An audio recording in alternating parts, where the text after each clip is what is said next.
Assalamualaikum warahmatullahi wabarakatuh. Kepada yang terhormat Ibu Anissa Khumaira, Sarjana Pertanian Magister Bioteknologi, saya ucapkan terima kasih atas kesempatan yang telah diberikan kepada saya untuk menyampaikan materi berupa video mengenai teknologi fermentasi yang akan saya buat. Pada kesempatan kali ini, perkenankanlah saya Tazkiyatun Nafsiyati Zuhrawiyah, mahasiswi Bioteknologi Angkatan 2021, menyampaikan tugas materi yang telah saya buat guna memenuhi tugas video pada pertemuan ketujuh. Sebagai pengingat ulang, saya akan menjelaskan terlebih dahulu terkait konsep proses fermentasi. Fermentasi merupakan proses perubahan kimiawi dari senyawa kompleks menjadi lebih sederhana dengan bantuan enzim yang telah dihasilkan oleh mikroba. Pada proses fermentasi memanfaatkan mikroba sebagai komponen pembantu guna menghasilkan produk akhir yang optimal. Apabila saya melakukan fermentasi, saya akan menggunakan salah satu jenis inokulum yaitu pada jenis khamir.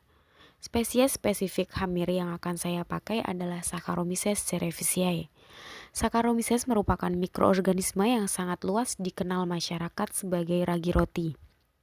Ragi roti ini selain digunakan dalam pembuatan makanan dan minuman, juga digunakan dalam industri etanol.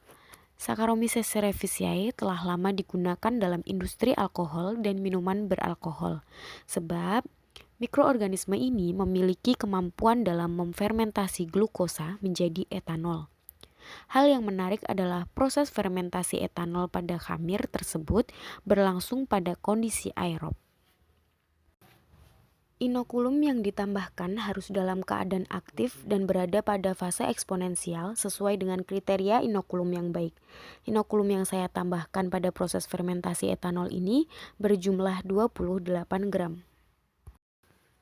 Pada proses fermentasi ini juga membutuhkan media fermentasi. Media fermentasi biasa juga disebut dengan substrat. Pada teknologi fermentasi, banyak digunakan bahan dasar yang mengandung karbon.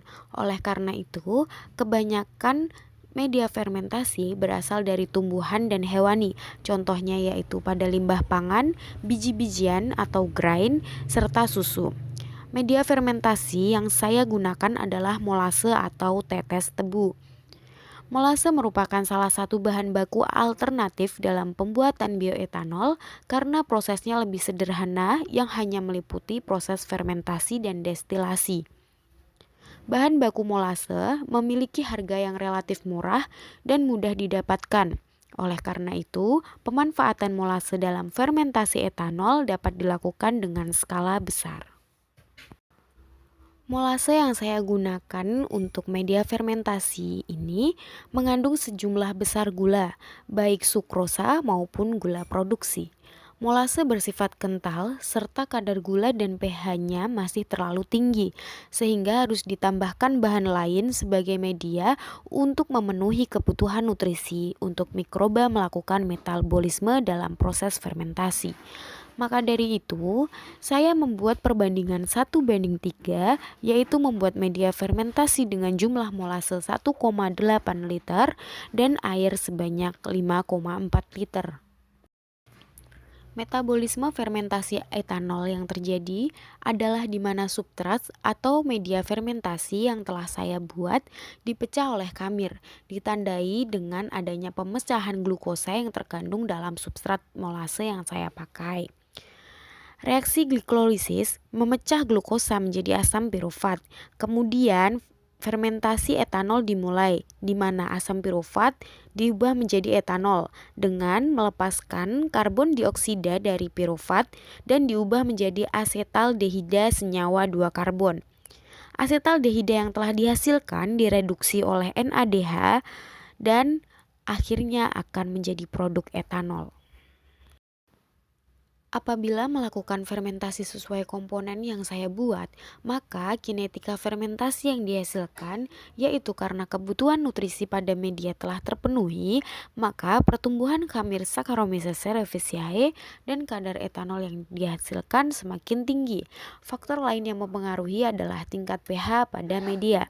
Tingkat pH sangat mempengaruhi karena semakin optimal pH yang didapat pada larutan media, maka semakin tinggi dan optimal pula konsentrasi kamir dan kadar etanol yang dihasilkan. Metode fermentasi ini saya menggunakan batch culture atau menggunakan alat fermentor batch, di mana dapat menghasilkan biomasa, metabolit primer dan sekunder dalam kondisi kultural yang mendukung laju pertumbuhan tercepat dan maksimum, akan menghasilkan produk etanol yang maksimal pula. Batch culture atau fermentor batch ini sangat sederhana alatnya dan proses fermentasi pun lumayan cepat. Kelebihan dari fermentor batch ini adalah menghindari kontaminasi karena penambahan nutrisi hanya terjadi di awal fermentasi saja. Sekian yang dapat saya sampaikan, kurang lebihnya mohon maaf, semoga bermanfaat. Wabillahi taufik walhidayah. Wassalamualaikum warahmatullahi wabarakatuh.